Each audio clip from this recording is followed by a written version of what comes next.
Hey guys, this is Northville Tech. In this video, we're going to learn how to change your username on PayPal. If you don't have a PayPal account, we will put our affiliate link in the description below for you to sign up and earn up to $100 when your friends join too.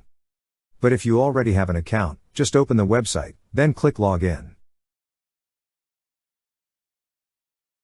Now, log in with your email or mobile number and password. Once you're logged in, you will see a gear icon at the top right side of the screen. Click on the gear icon. At the top left side of this page, you will see your current username. Beside it is an option for Change Name. Click on Change Name. Now, select a reason for changing your name.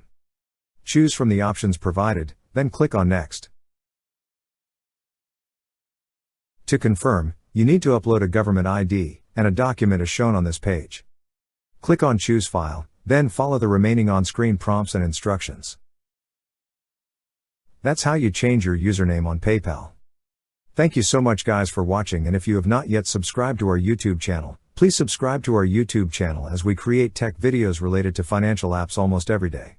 Also check out our website northvilletech.com for great tech articles, and our recommended resources in the description below for various sign-up bonuses.